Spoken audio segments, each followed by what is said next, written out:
नमस्कार। खबरों की शुरुआत करेंगे अहम खबर के साथ। प्रधानमंत्री नरेंद्र मोदी ने voice of global south summit के समापन सत्र को संबोधित किया। पीएम मोदी ने कहा कि पिछले 2 दिन में इस समिट में 120 से ज्यादा विकासशील देशों ने शिरकत की। ये ग्लोबल साउथ की सबसे बड़ी वर्चुअल सभा है। उन्होंने कहा कि पिछले 3 साल खासकर हमारे जैसे विकासशील देशों के लिए कठिन रहे हैं। पीएम ने कहा कि नए साल की शुरुआत एक नई आशा का समय है। हम सभी ग्लोबलाइजेशन का समर्थन करते हैं। The last 3 years have been difficult, especially for us, developing nations. The challenges of the COVID pandemic,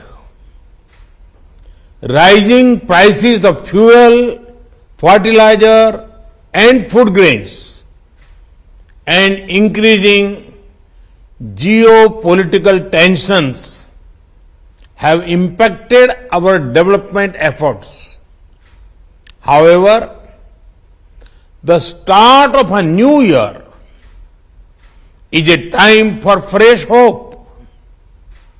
So let me first extend my good wishes to all of you for a happy, healthy, peaceful, secure and successful 2023. Excellencies, we all appreciate the principle of globalization. India's philosophy has always seen the world as one family. However, developing countries desire a globalization that does not create climate crisis or debt crisis. We want a globalization that does not lead to unequal distribution of vaccines or over concentrated global supply chains. एक और अहम खबर, केंद्रीय गृह मंत्री अमित शाह जम्मू कश्मीर दौरे पर हैं, जहां उन्होंने आतंकी घटना में मारे गए लोगों के परिजनों से फोन पर खास बातचीत की, मृतकों को अपनी श्रद्धांजलि दी। इसके बाद गृह मंत्री ने अधिकारियों के साथ सुरक्षा को लेकर एक हाई लेवल बैठक की। इसकी जानकारी उन्होंने प्रेस कॉन्फ्रेंस कर दी। अमित शाह ने कहा कि सुरक्षा एजेंसियां कश्मीर में मुस्तैदी से अपना काम कर रही हैं। उन्होंने कहा कि आतंक के खात्मे को लेकर कई पहलुओं पर अहम चर्चा हुई है। 360 डिग्री सुरक्षा का चक्र बनाने का भी भरोसा दिलाया गया है। अमित शाह ने यह भी कहा कि राजौरी घटना की जांच एनआईए कर रही है। सरकार ने दोनों घटनाओं की जांच एनआईए को सौंपी है। उन्होंने आगे कहा कि हम जम्मू कश्मीर की सुरक्षा के लिए प्रतिबद्ध हैं। जम्मू के लिए एक समयबद्ध कार्य योजना तैयार की गई है। मैं जम्मू के लोगों को यह विश्वास दिलाता हूं कि आतंकियों के हर नापाक मंसूबे को नाकाम कर दिया जाएगा।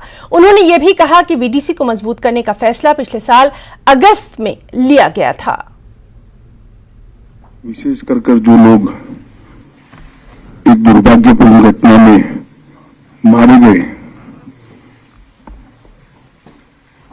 राजौरी के क्षेत्र में, इनके आप्तजनों से मिलना और इनकी दुख में सहभागी होना ही उद्देश्य था।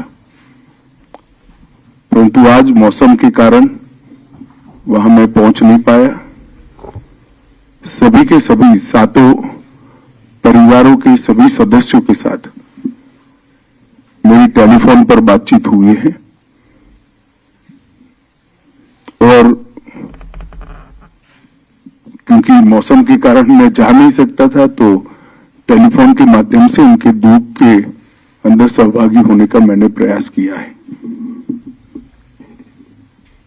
उनकी जो बातें हैं उसको ध्यान से सुनी है। एलजी श्री मनोज सिन्हा जी भी मेरे साथी थे जब मैं बात कर रहा था। उनका हौसला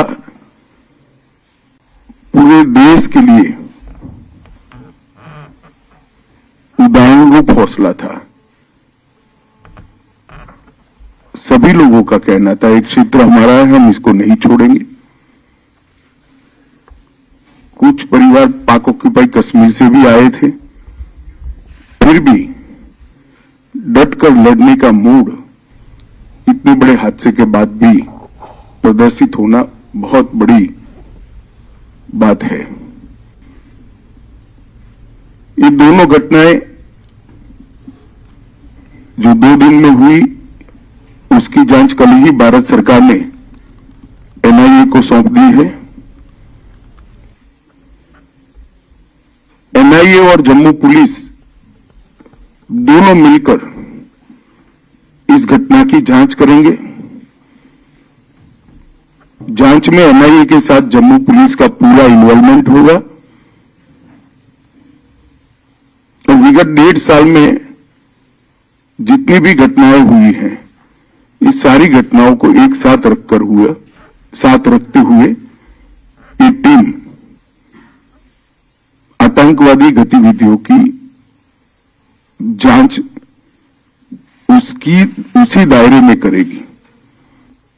जिन लोगों ने भी ये घटना करी है, उनको जम्मू कश्मीर पुलिस बहुत कम समय के अंदर नसीहत करेगी और उनको कानून के दायरे में लाकर कोर्ट के सामने खड़ा करेगी। दिल्ली सरकार के कामों में हस्तक्षेप यानी दखलंदाजी का आरोप लगाते हुए शुक्रवार को अरविंद केजरीवाल ने उपराज्यपाल वीके सक्सेना के साथ अहम बैठक की और बैठक के बाद केजरीवाल ने पत्रकार वार्ता कर एलजी पर हमला बोला। मुख्यमंत्री ने कहा कि पिछले कुछ महीने से हम सब देख रहे हैं कि दिल्ली सरकार के मामलों में एलजी का हस्तक्षेप बहुत बढ़ता जा रहा है। दिल्ली की चुनी हुई सरकार के कामों में राजनीतिक मंशा से बाधा डाली जा रही है। इसकी वजह से दिल्ली के लोगों की जो जरूरतें हैं, जो सपने हैं, वो पूरे नहीं हो पा रहे। उन्होंने क्या कुछ कहा है, आइए आपको सुनाते हैं। मैं एलजी साहब से मिला था और मेरी मंशा यही थी कि अगर हमारे कानून और संविधान को समझने में कुछ गलतफहमियां हैं या आपसी डिफरेंसेस हैं समझ में, तो उसको सॉर्ट आउट किया जा सके, हम लोग एक ही पेज पे आ सकें। मैंने उनको फिर बताया कि पिछले 3 महीने में लगभग सभी डिपार्टमेंट्स में सारे ऑफिसर्स ने सारी पेमेंट्स रोक दी हैं। दिल्ली सरकार में जल बोर्ड की सारी पेमेंट्स रोक दी गई हैं। नतीजन कई एसटीपी बन रहे थे हमारे, कई वाटर ट्रीटमेंट प्लांट्स बन रहे थे, सबकी कंस्ट्रक्शन रुक गई है दिल्ली के अंदर। मोहल्ला क्लिनिक्स में दवाइयां बंद कर दी गई हैं, टेस्ट बंद कर दिए गए हैं, डॉक्टर्स की तनख्वाह बंद कर दी गई है, रेंट बंद कर दिए गए हैं, बिजली के बिल बंद कर दिए गए हैं। बस मार्शल्स की 3 महीने से तनख्वाह नहीं मिली है। दिल्ली की डीटीसी की बसों में जो बस मार्शल चलते हैं उनकी तनख्वाह नहीं मिली है। हॉस्पिटल के स्टाफ को तनख्वाह नहीं दी जा रही है। डीटीसी के अंदर तनख्वाहें नहीं दी जा रही हैं, डीटीसी की पेंशन नहीं दी जा रही है, बिजली की सब्सिडी रोक दी गई है, ओल्ड एज पेंशन रोक दी गई है। अफसरों से जब पूछो तो अफसर कहते हैं कि एलजी दफ्तर से इनडायरेक्टली कहा गया है कि सब कुछ रोक दो। एमसीडी चुनाव के 3 महीने पहले सब कुछ रोक दिया गया ताकि एमसीडी चुनाव के अंदर हमें नुकसान हो। मैंने कहा सर आपने ऐसा क्यों किया? नहीं मैंने तो नहीं किया। मैं कहा सर सारे अफसर दबी जुबान में बोल रहे हैं कि हमें एलजी ऑफिस से आदेश दिया गया है कि सारी पेमेंट्स रोक दो। मेरी एलजी साहब से निवेदन है कि राजनीति अपनी जगह चलती रहती है, लेकिन इस तरह की राजनीति अच्छी नहीं है जो देश के और लोगों के विकास में घातक हो। और मैं फिर से उनसे हाथ जोड़ के निवेदन करूंगा कि एक तो अच्छा कॉन्स्टिट्यूशनल सलाहकार अपने साथ रख लें जो कि उनको एडवाइस करे कि सुप्रीम कोर्ट के ऑर्डर्स बाइंडिंग होते हैं। सुप्रीम कोर्ट के ऑर्डर्स जो है वो सलाह नहीं होती है। सुप्रीम कोर्ट जो कहता है, अगर सुप्रीम कोर्ट ने कहा है कि उनको इंडिपेंडेंट डिसीजन मेकिंग की पावर नहीं है तो नहीं है। सुप्रीम कोर्ट के ऑर्डर्स को सम्मान करें, संविधान का सम्मान करें, जनतंत्र का सम्मान करें। और अरविंद केजरीवाल के दावों पर अब एलजी की तरफ से भी बयान सामने आ गया। एलजी हाउस की ओर से कहा गया कि सीएम ने एलजी मुलाकात के बाद सुप्रीम कोर्ट सुपरमेसी पर दिए गए सभी बयान गुमराह करने वाले हैं, गलत हैं, तोड़ मरोड़ कर पेश किए गए किसी एजेंडे को सूट करने के लिए। यह कहा गया। एलजी की तरफ से इस बात पर भी जोर दिया गया कि मुख्यमंत्री को भी संविधान के मुताबिक ही काम करना होगा। किसी कानून को सिर्फ इसलिए चुनौती नहीं दी जाएगी कि उसे लेकर कोर्ट में मामला चल रहा है।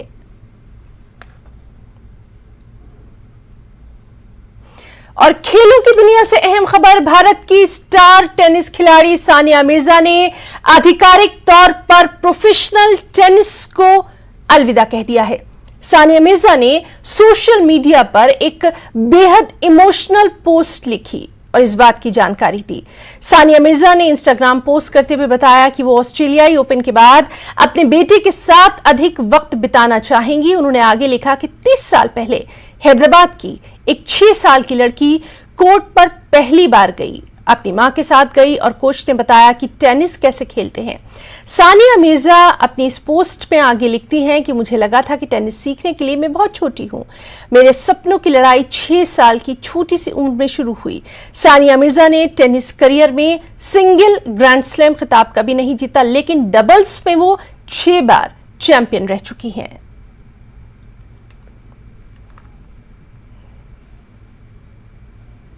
यहां रुकना चाहेंगे एक छोटे से ब्रेक के लिए।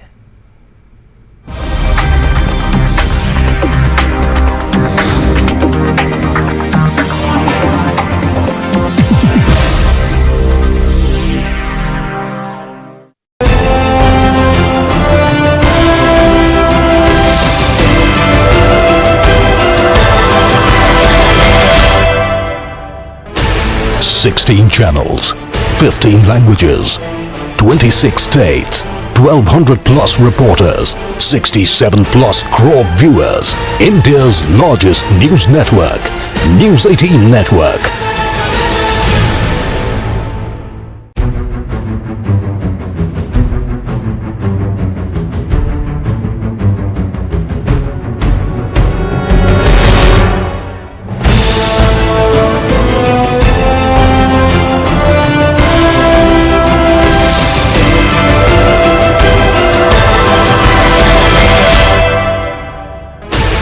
Sixteen channels, 15 languages, 26 states, 1200 plus reporters, 67 plus crore viewers. India's largest news network, News 18 Network.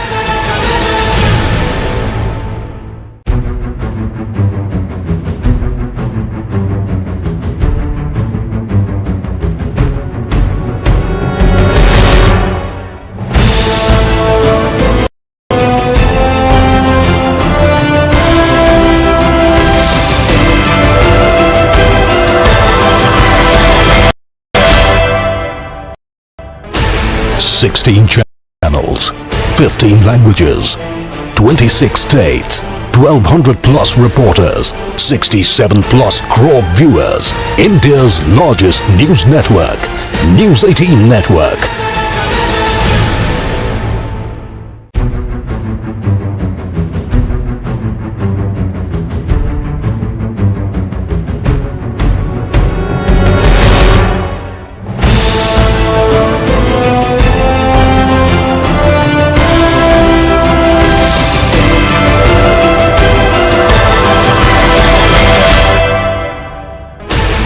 Sixteen channels, 15 languages.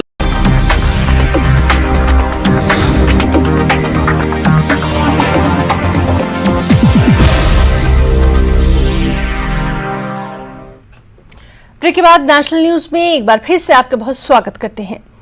JDU के पूर्व अध्यक्ष शरद यादव के निधन पर सियासी गलियारे में शोक की लहर है। बिहार में एक दिन का राजकीय शोक घोषित किया गया है। साथ ही शनिवार को मध्य प्रदेश के होशंगाबाद स्थित पैतृक गांव में उनकी अंत्येष्टि की जाएगी। शरद यादव पिछले कुछ महीनों से काफी बीमार चल रहे थे। उनके निधन पर अमित शाह, राहुल गांधी, अखिलेश यादव, तेजस्वी यादव, राबड़ी देवी समेत कई नेताओं ने अपनी श्रद्धांजलि अर्पित की। पूर्व केंद्रीय मंत्री और जेडीयू के पूर्व अध्यक्ष शरद यादव के निधन से सियासी गलियारों में शोक की लहर है। प्रधानमंत्री नरेंद्र मोदी, मुख्यमंत्री नीतीश कुमार, डिप्टी सीएम तेजस्वी यादव सहित तमाम नेताओं ने शरद यादव के निधन पर गहरा शोक जाहिर किया। पूर्व केंद्रीय मंत्री का अंतिम संस्कार 14 जनवरी को मध्य प्रदेश के होशंगाबाद स्थित उनके पैतृक गांव बंदाई में किया जाएगा। फिलहाल उनके पार्थिव शरीर को लोगों के अंतिम दर्शन के लिए दिल्ली स्थित छतरपुर फार्म आवास पर रखा गया है। 1947 में मध्य प्रदेश के होशंगाबाद के बंदाई गांव में जन्मे शरद यादव के सियासी सफर पर नजर डालते हैं। 27 साल की उम्र में लोकसभा चुनाव जीतकर संसद पहुंचे। 1947 में मध्य प्रदेश के जबलपुर सीट से सांसद चुने गए। जबलपुर के बाद यूपी के बदायूं और फिर बिहार के मधेपुरा से सांसद बने। 1996 में शरद यादव बिहार से 5वीं बार लोकसभा सांसद बने। शरद यादव 7 बार लोकसभा और 3 बार राज्यसभा सांसद बने। शरद यादव जनता दल के संस्थापक सदस्यों में से एक थे। 1989 और 90 में केंद्रीय टेक्सटाइल और फूड प्रोसेसिंग मिनिस्टर रहे। 1998 में जॉर्ज फर्नांडिस के सहयोग से जनता दल यूनाइटेड बनाई। दिग्गज नेता और पूर्व केंद्रीय मंत्री शरद यादव को आज हर कोई याद कर रहा है। बिहार के पूर्व सीएम राबड़ी देवी शरद यादव के आवास पर पहुंची और उन्हें श्रद्धांजलि अर्पित की। अपने पुराने साथी शरद यादव के निधन की खबर सुनकर आरजेडी अध्यक्ष लालू प्रसाद बेहद भावुक हो गए। जेडीयू अध्यक्ष ललन सिंह ने भी दिवंगत नेता को श्रद्धांजलि दी। शरद यादव जी बड़े भाई का मृत्यु का खबर सुन करके मैं काफी विचलित हुआ हूँ, काफी दुखी हूँ और काफी आघात लगा है। मैं भगवान से प्रार्थना करता हूँ उनकी आत्मा को चिर शांति दें। आज शरद जी हमारे बीच नहीं है। हमने एक संघर्षशील नेता खोया है, देश ने खोया है। मैं ईश्वर से प्रार्थना करता हूं कि उनकी आत्मा को शांति प्रदान करे और शोक संतप्त परिवार को इस दुख की घड़ी को सहने की शक्ति प्रदान करे। बिहार के डिप्टी सीएम तेजस्वी यादव ने भी दिवंगत नेता को श्रद्धांजलि उनके दिल्ली आवास पर जाकर दी। सभी नेता अपने दिवंगत नेता को याद कर भावभीनी श्रद्धांजलि दे रहे हैं। न्यूज़ 18 के लिए दिल्ली से सुशील पांडे के साथ ब्यूरो रिपोर्ट।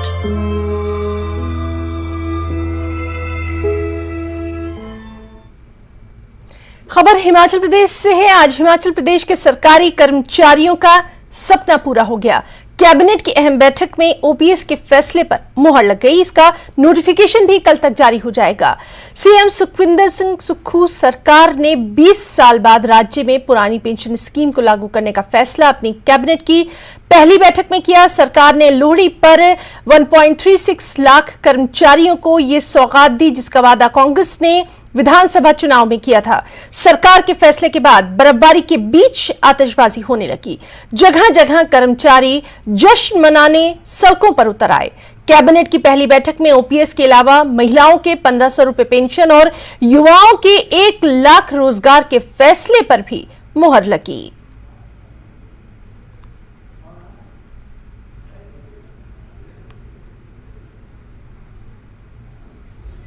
एक महीने के बाद हमारी कैबिनेट का एक्सपेंशन हुआ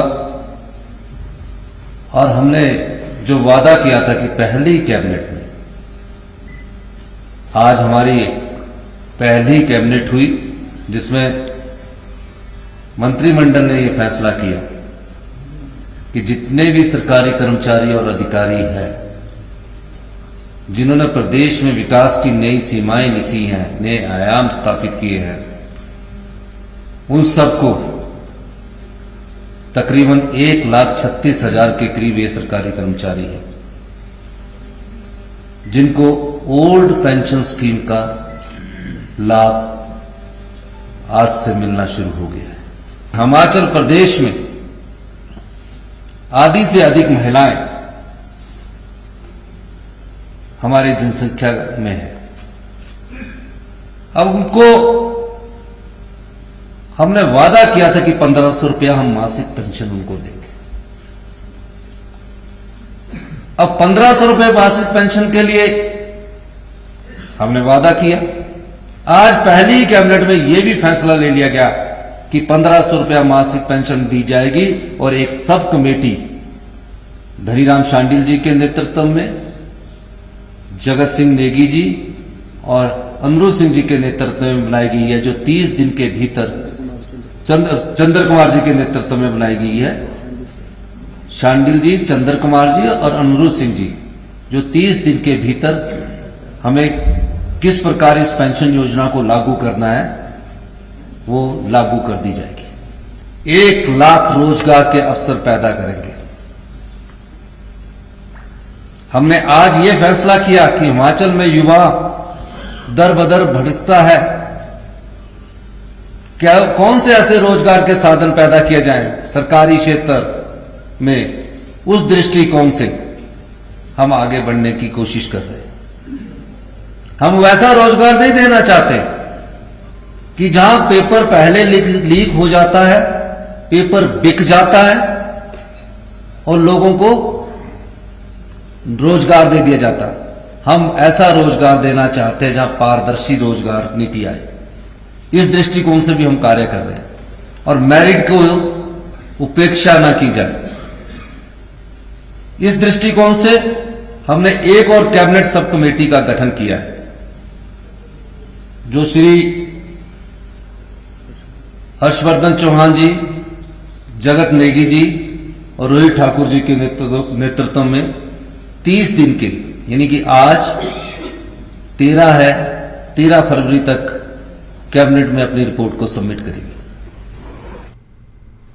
ओपीएस के अलावा कैबिनेट की बैठक में महिलाओं को 1500 रुपए पेंशन और 1 लाख नौकरियों पर भी फैसला हुआ। सीएम ने बताया कि ओपीएस का नोटिफिकेशन कल तक जारी हो जाएगा, लेकिन महिलाओं को 1500 रुपए पेंशन और 1 लाख नौकरियों के लिए महीने भर का इंतजार करना पड़ सकता है, क्योंकि इन्हें लेकर सरकार ने 2 अलग अलग कमेटियां बनाई हैं जो कि 3 दिन में अपनी रिपोर्ट सौंपेंगी। उसके बाद तय होगा कि पेंशन और रोजगार कैसे देना है। और एक और बेहद अहम खबर, भारत की अगुवाई में 2023 को अंतर्राष्ट्रीय स्तर पर मिलेट वर्ष के रूप में मनाया जा रहा है। इसी के चलते बीजेपी ने मकर संक्रांति के कार्यक्रम के दौरान मिलेट भोज का खास आयोजन किया। बीजेपी प्रवक्ता हरीश खुराना ने बताया कि मिलेट को प्रमोट करने के लिए इस तरीके का सहभोज रखा गया। उन्होंने बताया कि आने वाली 16 और 17 जनवरी को दिल्ली में होने वाली बीजेपी की राष्ट्रीय कार्यकारिणी की बैठक में भी मिलेट लंच और मिलेट डिनर का आयोजन किया जाएगा। भारत के नेतृत्व में अंतर्राष्ट्रीय स्तर पर 2023 मिलेट वर्ष के रूप में मनाया जा रहा है। मिलेट वर्ष में और क्या क्या खास बीजेपी करने वाली है, हमारे साथ बात करने के लिए मौजूद हैं बीजेपी प्रवक्ता हरीश खुराना। हरीश जी, जिस तरीके से 2023 को भारत की अगुवाई में मिलेट वर्ष के रूप में मनाया जा रहा है, किस तरीके से देख रहे हैं? जैसे आपको विदित है कि प्रधानमंत्री नरेंद्र मोदी जी का आह्वान है कि 2023 को मिलेट ऑफ द ईयर मनाया जाए विश्ववाई। उसी के तहत आज हम लोगों ने मिलेट लंच का एक ऑर्गेनाइज किया अपने भारतीय जनता पार्टी कार्यालय के अंदर, जिसमें तमाम पत्रकारों को और तमाम पदाधिकारियों को हमने निमंत्रित किया था, क्योंकि आज लोहड़ी का पर्व भी है और कल मकर संक्रांति भी है। तो इस पर्व के ऊपर मिलेट एक हमने लंच, मोटा अनाज का लंच हम लोगों ने ऑर्गेनाइज किया था। मकसद ये है कि एक मैसेज जाना चाहिए जनता के बीच में, क्योंकि मिलेट ना सिर्फ स्वाद है, स्वादिष्ट है भोजन, बल्कि हेल्दी भी है। आज जिस प्रकार से जो हमारी दिनचर्या हो गई है, चाहे वो बच्चों की हो, चाहे वो युवाओं की हो, जो चीज़ें सामने आ रही है कि एक हेल्थ की तरफ हमारा जाना बहुत ज़रूरी है, उसके तहत आज हमारा टारगेट ये है। और हम जो कि 16 तारीख को, जैसे आपको मालूम है, 16-17 तारीख को राष्ट्रीय कार्यकारिणी भी हो रही है और देश भर से लगभग 350 प्रतिनिधि दिल्ली के अंदर आ रहे हैं। तमाम मुख्यमंत्री आ रहे हैं और तमाम मंत्री यह इसमें शामिल होंगे। तो हमारा उसमें के अंदर ये है कि मिलेट का एक लंच या डिनर हम लोग ऑर्गेनाइज करें, वहाँ पे भी हो, ताकि एक मैसेज जाए हर स्टेट के अंदर कि जो मोदी जी का जो आह्वान है वो हर स्टेट में जाए और जनता के बीच में जाए। की बात करें तो उसमें सबसे ज़्यादा फायदेमंद ये रहता है कि इम्यूनिटी को बूस्ट करता है, फाइबर सबसे ज़्यादा उसमें होता है, और आज की जो जीवनचर्या है, ऐसे में हेल्दी फूड की ज़रूरत हर किसी को है। पीछे मैं तस्वीर भी देख रही हूँ कि मोटे अनाज का भोजन, तो यहाँ पर जो लोग नहीं समझते मोटा अनाज क्या है, तो वो भी दिखाया गया है। और क्या कुछ कार्यकारिणी में खास रहने वाला है? देखिए, निश्चित तौर के ऊपर जिस प्रकार से अगर आप खाने की बात करेंगे तो तमाम व्यंजन हम लोगों ने डिफरेंट स्टेट्स के भी रखे हैं। ऑफ कोर्स मिलेट एक उसमें प्रमुख आकर्षण का केंद्र रहेगा। इसके अलावा आप जैसे मालूम है कि राजनीतिक प्रस्ताव भी आएगा और इकोनॉमिक प्रस्ताव आएंगे, वो भी चर्चा होगी।